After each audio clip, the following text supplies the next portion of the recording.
Thank you for being a friend. Hey everybody, it's Charlie. So Deadpool just dropped a Golden Girls trailer, and if you guys didn't know, there are actually a lot of Golden Girls Easter eggs in the movie, especially the first movie. There's a long-standing tradition of Deadpool being obsessed with B. Arthur from the Golden Girls in the comics that they then carried forward into the first Deadpool movie. They brought it into Deadpool 2, but most people missed it if you don't follow Ryan Reynolds on social. Like, there were a couple Easter eggs he revealed before the movie came out that for whatever reason they didn't call out in an obvious way like they did in the first movie. So if you're finding me for the first time, be sure to subscribe to get all the Marvel videos. We're just getting started. We have a bunch of stuff coming up this summer too.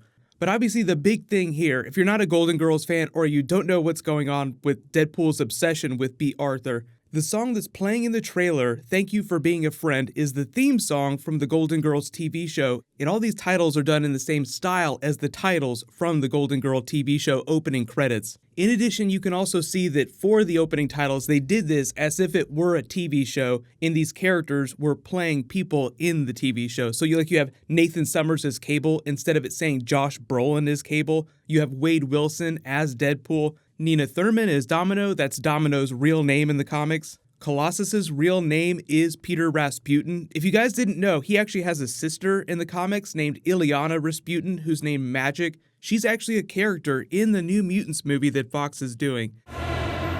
All of you are dangerous. That's why you're here.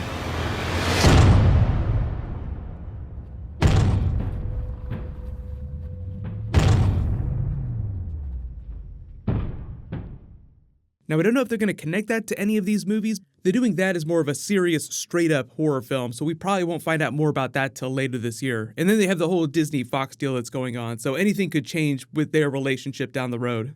Dopinder as Dopinder because he doesn't have a special code name, even though Deadpool does call him Brown Panther by the end of the film. Peter W. just playing Peter W. I love the fact that they never revealed what the W stands for because so many people wanted him to be somebody special before the movie came out, like Peter Wisdom in the comics. So I will say, careful for spoilers if you haven't seen the movie yet, just because it's only been out for a couple weeks. But unless they're trying to pull a fast one on us into the next movie, Peter is just a totally normal dude that's meant to humanize Deadpool. There's the scene in the back of the plane where he starts yelling at him and says, no, don't worry, I'm just doing this for the others. I would never let anything happen to you. Which is why Ryan Reynolds justifies Deadpool's actions at the end of the film when he goes back to save him. He just says, Peter's the only one that he really cares about on the back of that plane.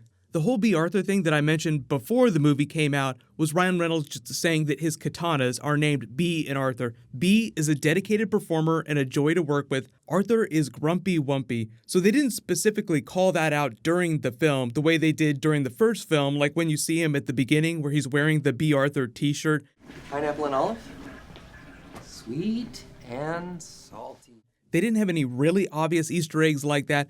But during the early to mid-2000s, B. Arthur would pop up on a pretty regular basis in the Deadpool titles thanks to Fabian Nicieza, who would write her in. It really started right at the beginning of Deadpool and Cable, like in that first issue. He's watching TV in bed, and suddenly the image changes from Halle Berry to B. Arthur. This sort of begat the B. Arthur obsession, and the way they explained it later on after she'd popped up a couple times in the comics was that she reminded Deadpool of his mother. So that's kind of why they have Blind Al in the film looking a little bit like she would fit in with the Golden Girls. You guys may have spotted the Outlaw Easter egg during the Deadpool movie. Now, she's like a pretty big recurring character in the Deadpool comics. Pretty notable for her appearance. She's a mercenary that walks around wearing a halter top, so she's hard to miss.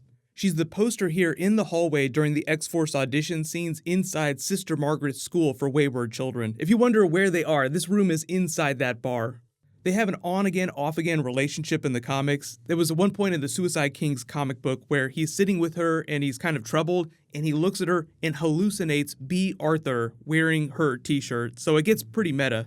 One of the better times, though, is during the Deadpool Corps comic book. The Elders of the Universe hire the Deadpool Corps to go out on a mission in outer space, and they name their ship the B. Arthur. So they're flying around in outer space in the B. Arthur. It'd be actually interesting to see Deadpool in the future of the Marvel Cinematic Universe in outer space in some sort of adventure. Maybe in somebody else's title. The director of Thor Ragnarok expressed an interest in doing a Thor Deadpool crossover. Funny thing about Thor Ragnarok, though, is that they introduced Jeff Goldblum's Grand Master character as one of the Elders of the Universe in the Marvel Cinematic Universe, but during the Deadpool Corps comic book, When they went into outer space in the B. Arthur spaceship, the story was all about testing their worthiness, giving them a big challenge, facing the champion. They stranded him on a planet. They teamed up and defeated an entity that had been around since the beginning of the universe. So there are ways to use Deadpool in big cosmic stories as long as you let them be really meta and ridiculous. So it will be a little bit harder to use more mainstream Marvel characters, but some of the more ridiculous Deadpool characters like Galactapool or Dreadpool from Deadpool Kills the Marvel Universe, who forms an evil version of the Core going around the multiverse just killing all those characters, all sort of separate entities that exist by themselves, separate from what you would consider main 616 canon. So there are ways to do the really ridiculous stuff, but we'll see where they keep them. But there's a whole bunch of other Golden Girls Easter eggs that go all the way back to the first movie. If you remember, he celebrated the 30th anniversary of Golden Girls. They turned it into a big thing. They even had Betty White review the film before it came out, so they turned it into a big part of the marketing. Hello. I just saw the most anticipated movie of the year, Deadpool. It was glorious. Once in a generation, a movie comes along that your whole family will love. If your family is a up group of kissing inbreds. Plus, Ryan Reynolds looks so handsome in his red leather suit. I give it 4 Golden Girls. It's the best picture of the year. So, go see Deadpool this Friday. We'll have to wait and see when they release the extended cut of the film on Blu-ray later this year if they cut out any other big Easter eggs, but usually that stuff winds up being really dirty jokes and just stuff that was too crazy to actually put in the movie or stuff that Fox forced them to take out or if it got banned in some country. So what'll happen is I have more Marvel and DC to post this weekend. There's some new Rick and Morty Season 4 that I'll post next. Click here to learn about all the Deadpool deleted scenes and banned jokes, and click here to learn all about the official synopsis for Avengers 4. Thank you so much for being a friend. Everybody stay awesome. I'll see you guys tonight.